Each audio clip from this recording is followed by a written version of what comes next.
Olá, comunidade Hopeful. Nós seguimos o nosso seminário sobre o sistema de proteção e defesa civil. O nosso convidado agora é o Coronel César. Eu vou pedir para que ele se apresente e depois a gente segue problematizando. Coronel César, novamente obrigado por ter aceito esse convite para nos ajudar a pensar a defesa civil. Passo a palavra para ti. Bom dia, agradeço o convite, certo? Tá? Eu venho de uma corporação, eu venho de 36 anos do Corpo de Bombeiros, trabalhando com desastres e afins, né? Também tenho formação na área de física, né? E tenho pós-graduação também nessa área. Trabalho aqui na Defesa Civil há cerca de 3 anos, desde que fui para a reserva, assumindo a diretoria de gestão de desastre, e hoje eu faço uma assessoria ao gabinete do secretário, trabalhando com questões relacionadas à representação e afins, certo? Mas estou à tua disposição para a gente poder fazer um bom evento. Coronel César, eu quero começar a problematizar contigo, porque eu acho que Santa Catarina é um grande case, em especial, sobre um breakpoint, que é um ponto de mudança. É quando vocês foram fortemente afetados pelo desastre em 2008, o que representou e significou uma grande mudança estrutural mesmo, assim. Hoje, Santa Catarina é uma referência nacional, quiçá internacional. Eu queria que tu nos ajudasse a entender como foi para vocês esse episódio e como surgiu dali essa mudança. Bom, ela na realidade ela segue uma lógica de tudo aquilo que se faz praticamente nessa área, né? Você tem o impacto, você tem o desastre, você tem a comoção, você tem a morte, você tem as perdas, né? E aí sim alguém tenta fazer alguma coisa, certo? Tá? Então, esse é um princípio aí, talvez, da necessidade, da oportunidade que aconteceu aqui em Santa Catarina depois de 2008, quando a então Secretaria Especial, ela passou de certa forma, a entender, né, a necessidade dela no contexto estadual, por ser o estado que já tinha enfrentado um furacão Catarina, já tinha enfrentado enchentes de Tubarão, enchentes de Blumenau, já havia uma sequência de eventos na estiagem no oeste e assim por diante, né? Mas 2008 foi localizado na parte mais baixa aí do Vale do Itajaí, né? E praticamente foram quase 700 milímetros de chuva, né, de forma localizada, provocando aí um evento em que, na época, eu estava no bombeiro, né, e nós não tínhamos nenhuma organização para poder responder daquela forma, né, daquela complexidade. Então, a partir dali, né, nós tivemos uma sequência de eventos, né, de caráter também meteorológico, né, e que exigiu aí um comportamento. Então, entra um estudo de CEPED da Universidade Federal de Santa Catarina, né, que elaborasse aí uma forma de poder mudar isso, né? E a forma foi bem clássica, de que vocês não podem continuar dessa forma, porque vocês não vão conseguir atender, né, nada, né, em relação aí à proteção e defesa civil, pelo menos num conceito nacional.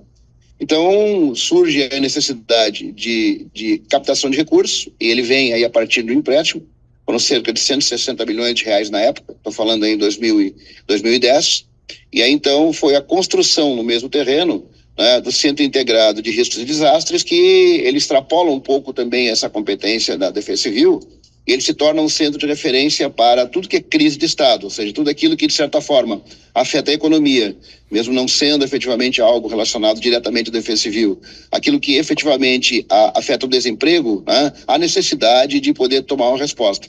Então, para que não fossem criados inúmeros centros em diversas organizações, a ideia foi centralizar isso para tal. Não foi algo fácil, porque na época, então, secretário, né, adjunto, o secretário Coronel Fabiano, hoje no Bombeiro, ele, de certa forma, procurou os melhores modelos aí no mundo, né? Então, a gente saía no Brasil, não encontravam algo que pudesse receber um aporte financeiro tão grande, uma organização, né? E não só a parte física, mas também a parte estrutural. No segundo momento, né, aí saiu para a América Latina, foi a Europa, Estados Unidos, e praticamente, assim, os melhores modelos foram os modelos praticados pelos japoneses, que enfrentam, né, desastres de forma frequente, né? Também aí alguma coisa de alguns modelos europeus, e principalmente aí do modelo australiano, que tem aí uma cultura muito forte aí na proteção e defesa civil, principalmente porque escreve muito, pesquisa muito e produz muito, certo? Então, assim, essa mescla, respeitando as proporções, né, é criado então o SUGED, ele inaugura em 2018, certo? E já uma semana e meia depois já entra a greve dos rodoviários, ou seja, um evento que não é de caráter meteorológico, mas que exigia um grande teste à estrutura. Então ele vem a partir daí sendo modificado, sendo normatizado, né, muita coisa sendo escrita, né, os CEPEDs continuaram fazendo o seu papel, né, a academia é fundamental, é importante, né, a integração com outros estados proporcionou mudança comportamental. Então esse foi um ponto, né, de acontecimento. Então talvez agora o que tem acontecido no Rio Grande do Sul seja uma grande oportunidade para a Defesa Civil se reestruturar, e poder atender melhor as demandas. Abner. Coronel César, um ponto que tu trouxe que me chama a atenção é sobre essa estruturação do centro, o quanto foi importante eu não sei se eu vou usar a expressão correta, mas eu acho que ela é ilustrativa, uma proliferação de iniciativas, mas uma iniciativa forte, concentrada. A minha questão para ti é o seguinte, como é que o sistema de proteção e defesa civil consegue colaborar ou ser uma cola, enfim, na cooperação interagências? Porque a característica do desastre é justamente precisar de todo mundo de maneira coordenada e virada para um ponto. E em vários documentos, eu tive acesso a um plano de contingência de um estado americano de 1950, que ele chamava atenção para o risco da duplicidade de ações. Eu achei muito interessante, porque passado quase 70 anos, a gente ainda vê, quando não há uma coordenação entre agências, uma duplicidade. Como é que vocês em Santa Catarina trabalham para articular essas diversas agências que precisam estar juntas na resposta ao desastre? Bom, Abner, assim, não é só o centro que faz com que as coisas funcionem. Há necessidade de uma estrutura capilar. Essa estrutura é feita aqui em Santa Catarina com 20 coordenadorias regionais, elas estão estrategicamente distribuídas pelo Estado, atendendo, né, o município. Agora eu saio um pouquinho e volto para a Política Nacional de Proteção e Defesa Civil, de que ela não é uma política, na minha avaliação, ruim. Pelo contrário, ela é uma política até importante e ela também tem os mesmos problemas que as demais políticas do Brasil têm. Elas não são integradas, né? Então, quando a gente vê, por exemplo, a política da mobilidade urbana, ela tem um papel fundamental junto com a proteção da defesa civil, a política de saúde. Então, a necessidade de fazer, primeiro, né, essa integração entre as políticas. O segundo aspecto é que as instituições, às vezes, né, no seu compromisso, né, de fazer, de atender às suas demandas e efetivamente atender às suas responsabilidades, elas não pensam que o desastre, né, é iminente, né, que o desastre ele pode tomar uma proporção considerável e de que elas têm que efetivamente se preparar para tal. Então eu vejo, por exemplo, a necessidade da saúde, que trabalha bem antes, ela trabalha antes, durante e bem depois do próprio desastre em todas as etapas, né? E a gente nota, assim, a necessidade de uma estruturação melhor, né, da saúde. Como é que nós resolvemos isso aqui em Santa Catarina? Bom, primeiro, assim, foi feita toda uma modificação na estrutura, né, desde a Constituição Estadual até a legislação ordinária, de forma que pudéssemos ter a integração das instituições, né, na gestão do desastre, que é o Centro Integrado de Riscos e Desastres, onde eu estou nesse momento. Então, esse decreto e esses protocolos faz com que as instituições, ao mesmo tempo, se desenvolvam, né, e eu vou citar um exemplo depois, internamente para a preparação para o desastre, né, e efetivamente se integrem, né, cumprindo as suas obrigações, né, e nessa interface do desastre, elas disponibilizem, né, recursos humanos, materiais e estruturas para poder fazer frente ao desastre em apoio ao município. Então é uma lógica bastante simples, mas difícil às vezes das pessoas entenderem de que a integração ela é fundamental. E o centro é o local onde isso acontece. Neste momento, assim, nós temos uma estrutura sistêmica onde lá as instituições, quando são acionadas, elas vêm para esse centro, já estão efetivamente em campo, né, e trazem aí as suas disponibilidades, capacidades, habilidades. E é na gestão de desastre, né, que se faz exatamente isso. Se verifica quais são as habilidades, capacidades, potencialidades, principalmente a missão da instituição e aquilo que ela já está executando em campo, para que ela possa reduzir esses impactos e começar a trabalhar em função dessa condição. Claro que isso começa bem antes. Por exemplo, nós estamos diante de um alerta meteorológico, já foram feitas inúmeras reuniões táticas, né? As estruturas já foram informadas de que nós podemos ter chuva localizada, né? Dois cenários: a permanência da estiagem no oeste, já com decretação de situação de emergência em muitos municípios, né? E a possibilidade de chuva no litoral. Então, esse modelo, né, é um modelo que cada vez mais vai ser comum. Então, a gente resolve dessa forma. E eu citando, então, a instituição, eu cito a Celesc. É uma empresa que ajudou muito o Rio Grande do Sul, que ela hoje tem o seu plano de contingência para descargas atmosféricas, ela tem o seu plano de contingência para ventos com intensidade, né, para chuva, né, e tem aí já contratos, né, de prestação de serviço para poder ter um ponto bem abaixo daquilo que representa a ANEEL, que é a taxa de desligamento do sistema.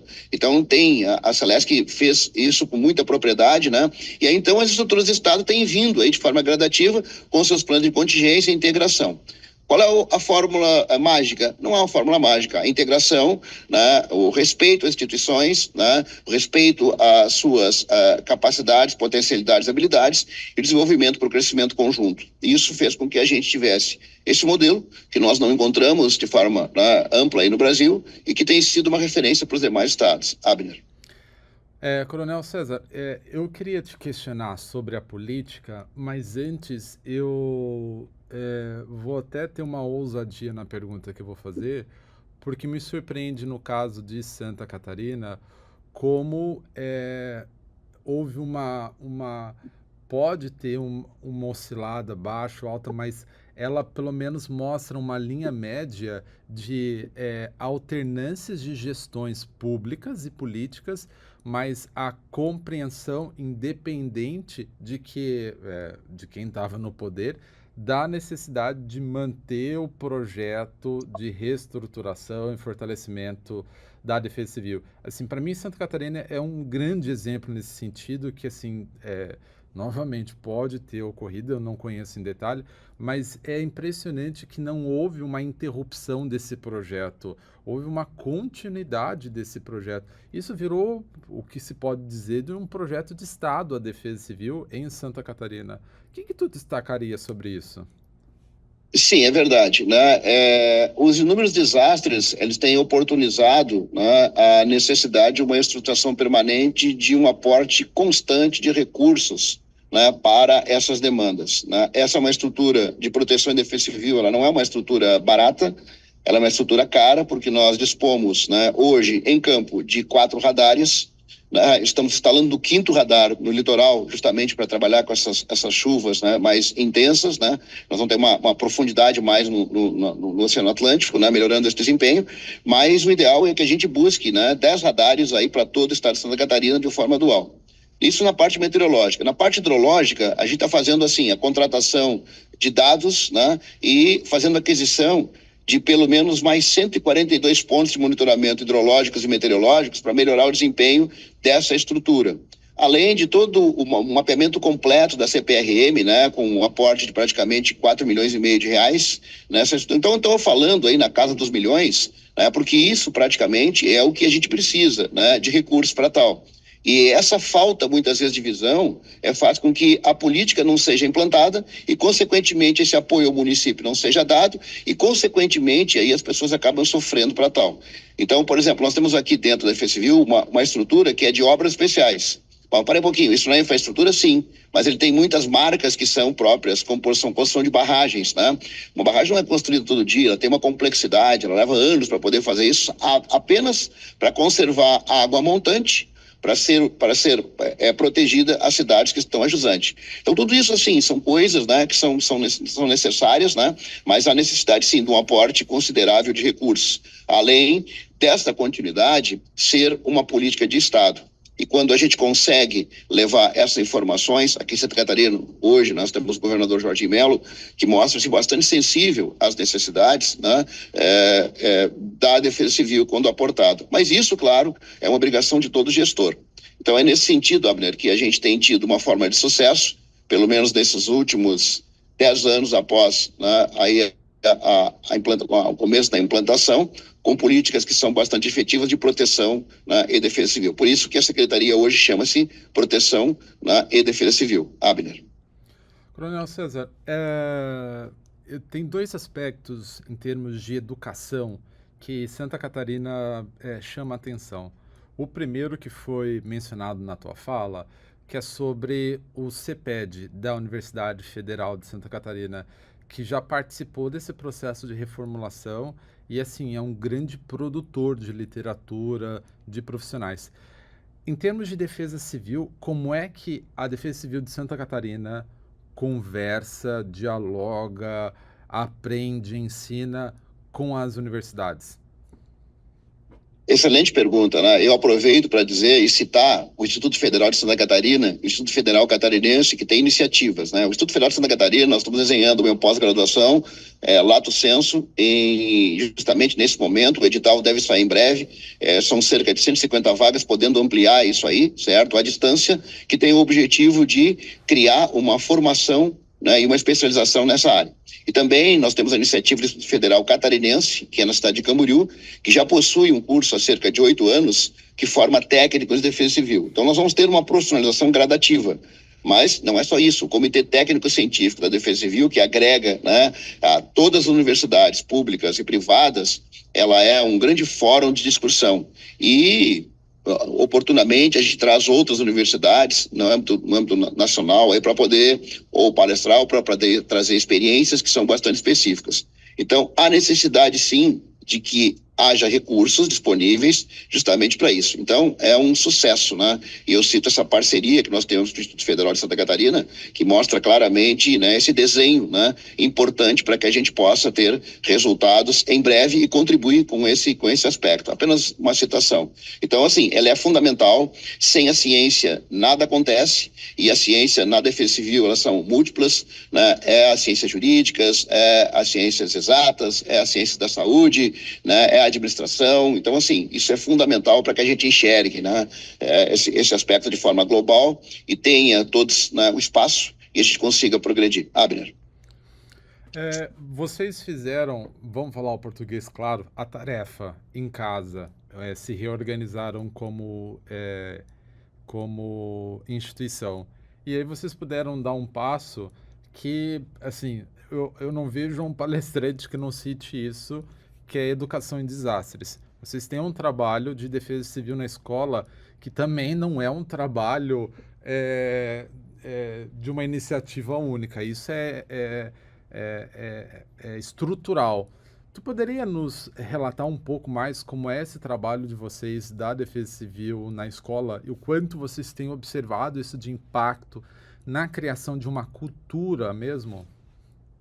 Bom, isso foi uma iniciativa já há cerca de uns 8 anos, mais ou menos, onde esse programa, né, ele começou com um projeto, com um programa, né, e ele tinha uma liderança para poder trabalhar isso. Em resumo, né, o programa hoje, ele tem aí um decreto estadual que obriga as escolas estaduais a fazer a adesão de forma progressiva. E a participação da Defesa Civil é apenas na gestão do processo. Os professores que trabalham isso dentro dos conteúdos, né, de matemática, ciências, português e assim por diante, né, trabalhando lá. Eu dou um exemplo, professor, né, deslizamento, eu escrevo com S ou com Z, mas para um pouquinho, como é que se calcula um talude? Então, assim, isso, né, leva aí o desenvolvimento, né, de forma gradativa, né, da cidadania, certo? Que é a base filosófica para o sistema e, de certa forma, né, trabalhando as escolas. É claro que esse decreto, ele faz com que esse certificado emitido pela Defesa Civil tenha validade para ascensão na carreira do professor. Então, isso também foi muito importante. Mas os resultados colhidos fazem com que o programa hoje, com cerca de 60 mil crianças em Santa Catarina, faz com que as pessoas tenham a sensibilização, né, para tal. Claro que nós recebemos muitos pedidos, né, de que manda para a gente isso. Isso não é assim, até porque tem toda uma filosofia, né, como isso desenvolve em termos da cidadania, como isso é recebido nas escolas, como é o projeto pedagógico efetivamente dele, ele se insere junto com a Secretaria de Educação. Então foi a forma, né, ou seja, uma das formas, né, com que o Estado está fazendo uma espécie de prevenção a partir da mudança do comportamento da cidadania, que é um conceito um tanto esquecido aí no nosso dia a dia, mas que trouxe um sucesso fundamental para que a gente possa mudar o comportamento daquelas pessoas que vivem no Estado que também está sujeito a uma série de desastres. Abner. Coronel César, voou a nossa conversa e o tempo estourou, mas eu não vou me aguentar, eu quero fazer só mais uma pergunta para ti. Quais são os desafios que vocês hoje, Santa Catarina em especial, o Sistema de Defesa e Proteção de Santa Catarina tem à mesa e vocês estão empenhados em poder criar soluções? Ou qual é o desafio para vocês hoje? São três premissas. A primeira, né, reestruturar e manter o CIOP, né, e a Defesa Civil funcionando dessa maneira, como ela tem funcionado, né, no tempo e no espaço. Por exemplo, nesse momento a gente faz aí uma série de citações, já estão sendo executadas, né, para justamente, né, mudança de tecnologias, né, com toda uma estrutura de informática e cabeamento e assim por diante, ampliação de radares, sensibilização e assim por diante. Nesse aspecto, eu coloco aí, né, a manutenção da própria estrutura estadual, né, no tempo e no espaço.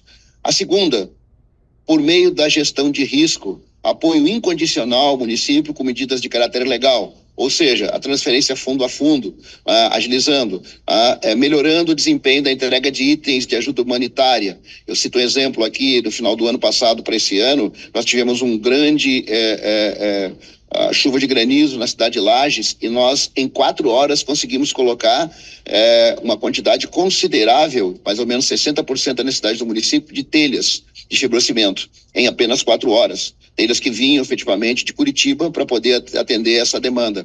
Então, nós estamos diminuindo mais esse tempo para poder dar essa demanda, até o contrário, chega antes. E o terceiro ponto, que é um grande desafio, que é trazer a comunidade, que é trazer as pessoas, desenvolvendo a resiliência e mudando um comportamento para enfrentamento de desastre. Então, essas três premissas, elas são fundamentais para a Defesa Civil e toda a estrutura hoje, que possui 4 diretorias, obras especiais, gestão de risco, gestão de desastre e, efetivamente, gestão administrativa, faz com que a gente tenha um bom orçamento para poder aplicar em benefício à população. Nossa obrigação, nossa missão e, assim, permanecendo uma estrutura funcional pública.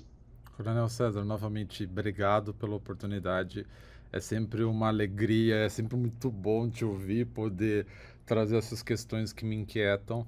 Agradeço a todo mundo que está nos acompanhando nessa série de seminários, participando aqui do nosso chat.